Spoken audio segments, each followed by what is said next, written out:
algo झाल्या ते पाहून आले टाल डोजा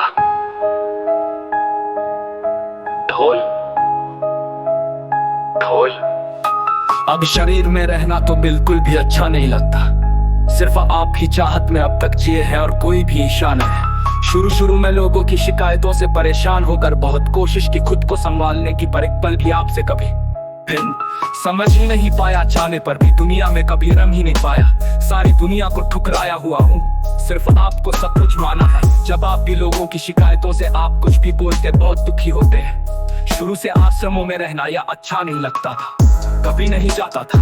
रक्तबंधु भी कभी कभी सिर्फ जाता था। जब यथार्थ में हूँ तब से कृत वस्तु की क्या है। गुरु दीक्षा के बाद से ही दुनिया की कभी कोई बात न की है ना आती है। जब भी जुबान से कोई बात करता था सिर्फ आपकी महिमा वर्णित की, तो सिर्फ गुरु महिमा ही आती है, उसके सिवाय कुछ आता ही नहीं।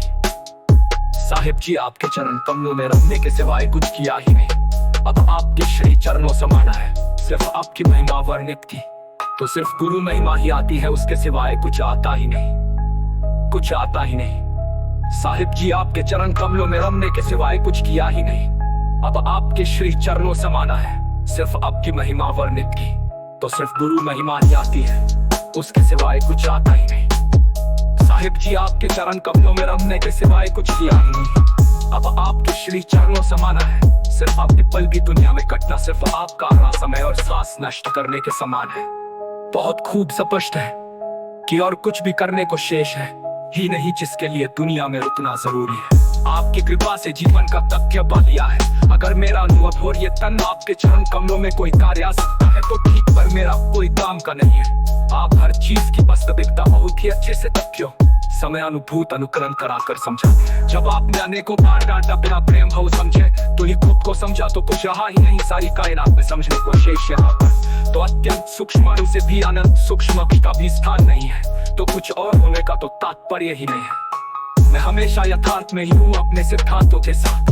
मेरे सिद्धांतों के आधार पर समस्त अनंत विशाल भौतिक संसार में अनेकों आयाम से गुजरते हुए सृष्टि के अस्तित्व में आने के अनेकों कारण समझने में सक्षम है। अगर निष्पक्षता से हम खुद को गंभीरता से इसका एक हिस्सा मानते हैं, तो प्रतीत करेंगे जात धर्म मजहब संगठन पृथ्वी सौर मंडल बहुत छोटी सी चीज लगना शुरू हो जाएगी और समझने की क्षमता बढ़ जाती है, जिसका तात्पर्य है कि हम भौतिक सृष्टि या खुद का अस्तित्व मिटाने की और कदम बढ़ा रहे। जैसे जैसे आगे बढ़ेंगे तो हम सूक्ष्मता की और बढ़ेंगे आगे अनंत सूक्ष्म के सौर में पहुंच जाते हैं। यहाँ पर अनंत सूक्ष्मता है जो अणु से भी अनंत गुना अधिक सूक्ष्मता है। बिल्कुल भौतिक का अस्तित्व ही खत्म हो जाता है और फिर कभी भी कोई भी सामान्य स्थिति में आ ही नहीं सकता। उसी को यथार्थ कहते हैं।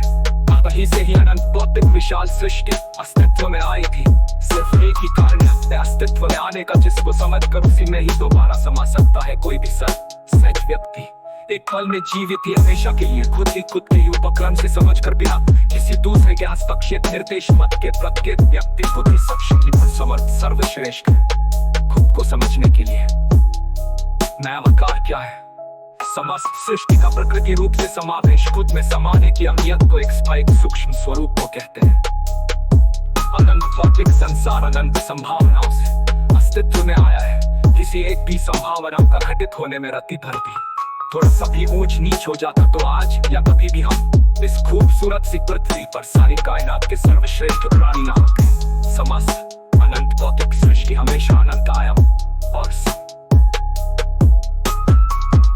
algo झाल्या ते पाहून आले टाल डोजा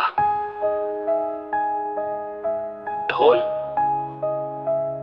ढोल। अब शरीर में रहना तो बिल्कुल भी अच्छा नहीं लगता।